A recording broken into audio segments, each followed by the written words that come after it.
नमस्कार दोस्तों, मैं प्रिंस सैनी आपका स्वागत करता हूं हमारे चैनल लर्न एंड ग्रो में। आज हम बात करेंगे linear magnification for spherical mirrors. Spherical mirrors के अंदर हमने कनकेव मिरर को पढ़ा, कन्वेक्स मिरर को पढ़ा, रियल और वर्चुअल इमेज को पढ़ा हमने। तो आज लीनियर मैग्निफिकेशन को देखेंगे। अब मैग्निफिकेशन का क्या मतलब है? किसी चीज को एनलार्ज कर देना, कि कितना स्फेरिकल मिरर किसी इमेज को या किसी जो ऑब्जेक्ट से इमेज बन रही है उसको कितना एनलार्ज कर सकता है, तो वो चीज लीनियर मैग्निफिकेशन होती है। It is simply magnification of A spherical mirror, कि वो कितना मैग्नीफाई कर सकता है।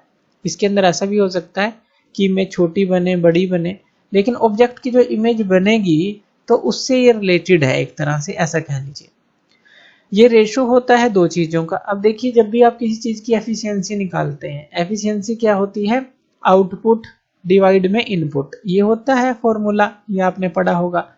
तो यहाँ पर जो आउटपुट है हमारी, वो क्या है? जो इमेज फॉर्म्ड होगी।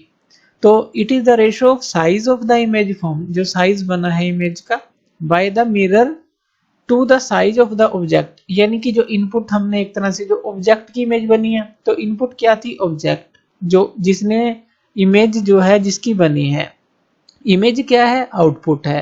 तो यानी कि ये दो चीजों का रेशो हो गया, जो इमेज बनी और जो ऑब्जेक्ट था। तो ये जो साइज ऑफ द ऑब्जेक्ट है और साइज ऑफ द इमेज है, इन दोनों का रेशो हो जाती है। इसको हम m से डिनोट कर देते हैं। तो साइज ऑफ इमेज और साइज ऑफ ऑब्जेक्ट, इस तरह से आप इसको लिख सकते हैं। समझने के लिए हमने देखा एफिशिएंसी का फॉर्मूला जैसा होता है, उसी तरह से आउटपुट बाय इनपुट एक तरह से size of image divide by size of object कह देते हैं। अब जो साइज ऑफ इमेज होता है, इसको हम h2 से डिनोट करते हैं, याद रखना है। और साइज ऑफ ऑब्जेक्ट को हम h1 से डिनोट करते हैं। जब भी आपने कोई कनकेव मिरर देखा, कन्वेक्स मिरर देखा, उसके अंदर हमने देखा जो प्रिंसिपल एक्सिस है, ये मान लीजिए कनकेव मिरर है, तो ऑब्जेक्ट को हम हमेशा इस प्रिंसिपल एक्सिस से ऊपर की तरफ लेते हैं, यानी कि हमेशा पॉजिटिव लेते हैं। ये ऑब्जेक्ट है, ये हमने देखा था। इमेज कुछ भी बन सकती है, इमेज जो है उल्टी भी बन सकती है, या फिर पीछे जो है वर्चुअल भी बन सकती है, छोटी बड़ी भी बन सकती है। तो इमेज कुछ भी बन सकती है। लेकिन यहाँ पर अगर ये ऑब्जेक्ट पॉजिटिव है, यानी कि जो साइज ऑफ ऑब्जेक्ट h1 है, वो हमेशा हम पॉजिटिव लेते हैं। फिर जो m है वो डिपेंड करता है इस h2 के ऊपर, यानी कि जो साइज ऑफ इमेज है उसके ऊपर। अगर जो इरेक्ट इमेज बनती है, यानी कि वर्टिकल इमेज बनती है, तो m क्या हो जाएगा? नीचे भी पॉजिटिव, ऊपर भी पॉजिटिव, तो ये पॉजिटिव हो गया। लेकिन अगर इमेज जो है इन्वर्टेड बनती है, उल्टी बनती है, मान लीजिए इस तरह से नीचे की तरफ बन जाए, तो h1 वहां पर जो है पॉजिटिव है, लेकिन h2 क्या हो गया? वहां पर नेगेटिव।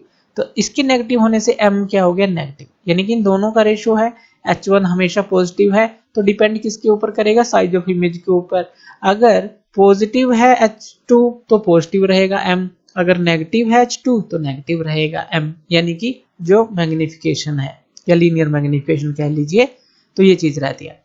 अब यहाँ पर हम जब भी ऑब्जेक्ट लेते हैं, इसको हम a b दिखाते थे, और जो कोई भी इमेज बनती थी उसको क्या दिखाते थे? a dash b dash. Image कहीं भी बन सकती है, यहाँ पर भी बन सकती है, तो हम इसको क्या दिखाते थे? a dash b dash image को, और ऑब्जेक्ट को a b दिखाते थे। यानी कि यहाँ पर ये क्या आ जाएगा? अगर हम m की बात करें तो ये हमारे पास आ जाएगा, ऊपर इमेज है ना, तो यहाँ पर a डैश b डैश आप लिख सकते हैं, और डिवाइड में क्या लिख सकते हैं? a b।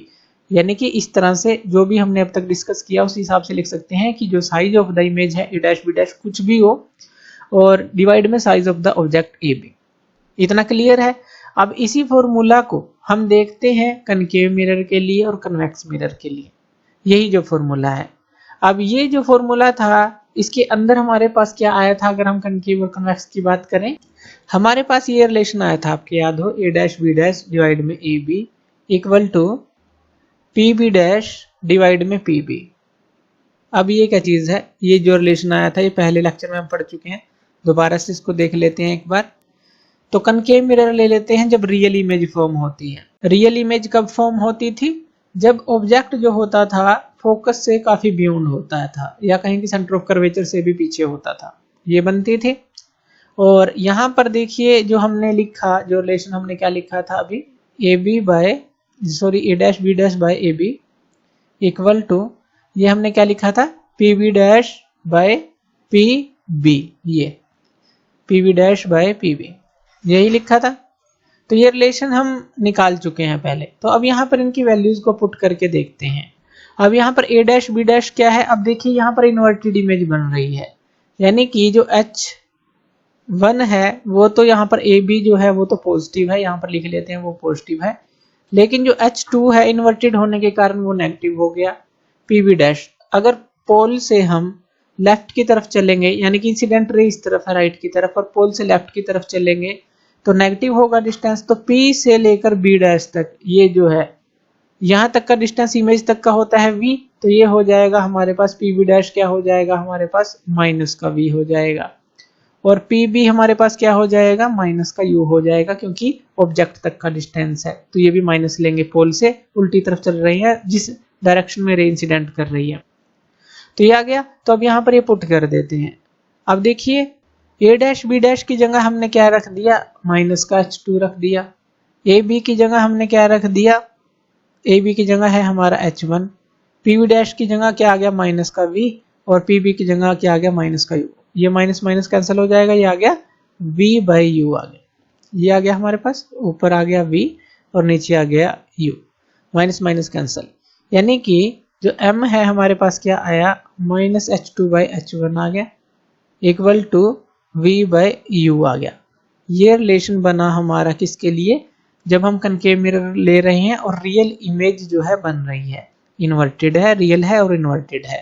तो यहाँ से m को देखें वो क्या आ जाएगा नेगेटिव आ जाएगा। तो यहाँ पर इस केस के लिए m आ गया नेगेटिव, क्योंकि जो m है हम H2 बाई H1 का रेशो ही देखेंगे, यानी कि साइज ऑफ इमेज और साइज ऑफ ऑब्जेक्ट का रेशो ही देखेंगे हमेशा। इसको ऐसे भी लिख सकते हैं वैसे आप कि यहाँ पर H2 बाई H1 कर दें माइनस v बाई u कर दें, ऐसे भी लिख सकते हैं, लेकिन हम रेशो जो है ये ही देखेंगे।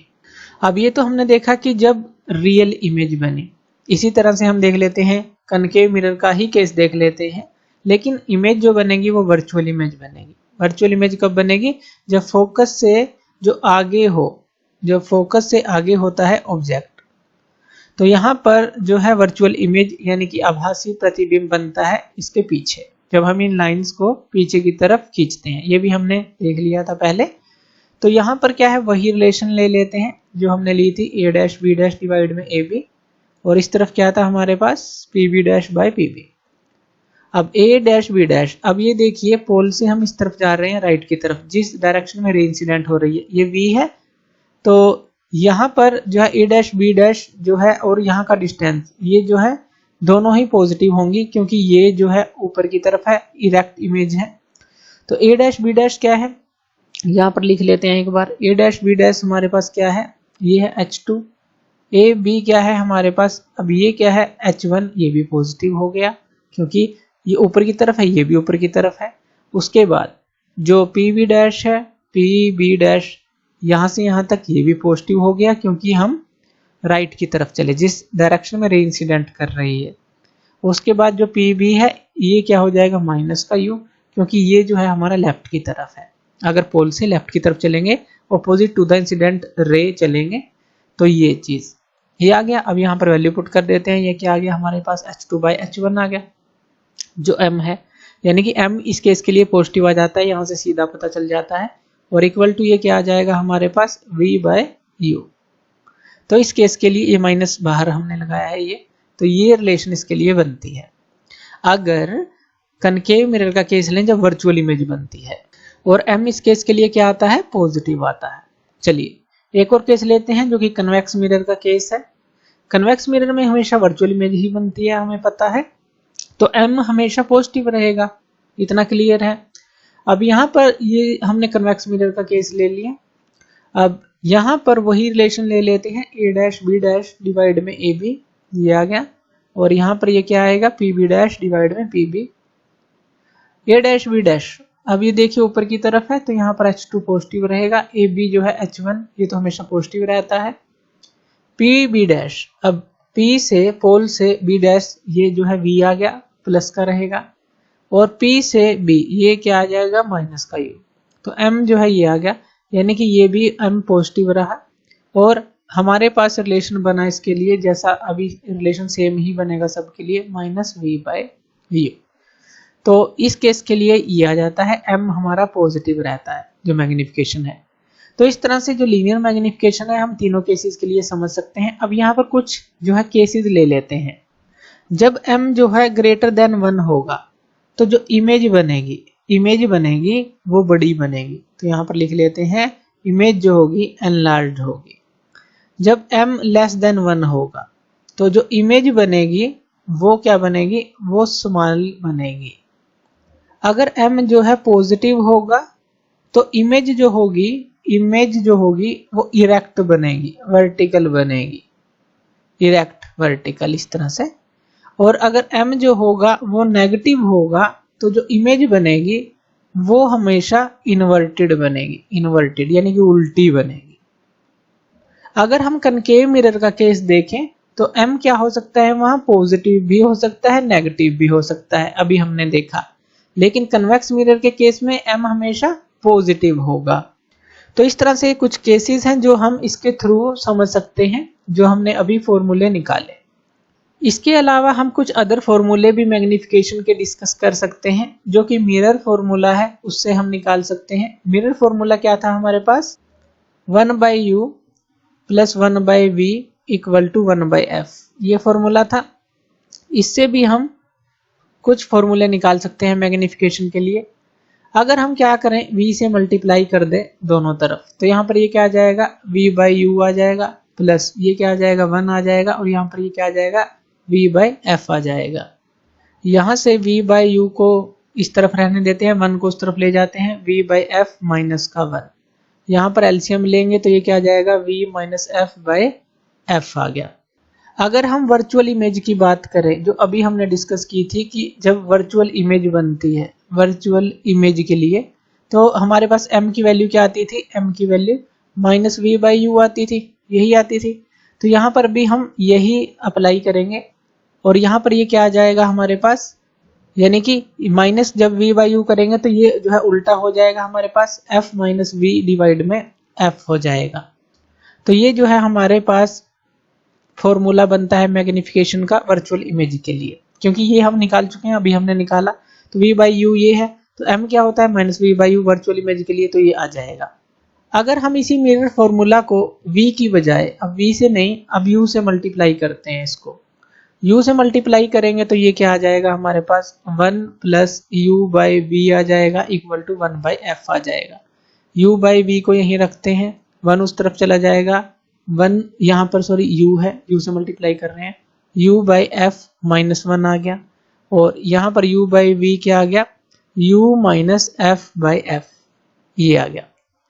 अब हम क्या करते हैं, जो हमारा मैग्निफिकेशन का फॉर्मूला होता है वो तो v/u की फॉर्म में होता है, तो हम इसको उल्टा कर लेते हैं। तो ये क्या आ गया v/u, और यहाँ पर ये क्या आ गया f/u माइनस f, इस तरह से लिख सकते हैं। और जो m होता है वो क्या होता है हमारा माइनस v/u के बराबर होता है, ये हमने देखा था सबके केस के लिए। तो अब यहाँ पर ये जो है ये क्या आ जाएगा, अगर माइनस करेंगे यहाँ पर तो ये आ जाएगा हमारे पास f/f माइनस u। तो इस केस के लिए ये रिलेशन आ जाता है लीनियर मैग्निफिकेशन का। तो यहाँ पर एक बार v से मल्टीप्लाई कर देंगे और ये फॉर्मूला लगा देंगे, फिर u से मल्टीप्लाई कर देंगे, फिर ये फॉर्मूला लगा देंगे, तो ये हमें 2 फॉर्मूले और मिल जाते हैं मैग्निफिकेशन के। तो ये थे कुछ और फॉर्मूले मैग्निफिकेशन के लिए। तो थैंक यू वीडियो देखने के लिए, और इसी तरह की वीडियोस के लिए आप हमारे चैनल लर्न एंड ग्रो पे हमें सब्सक्राइब कर सकते हैं। धन्यवाद।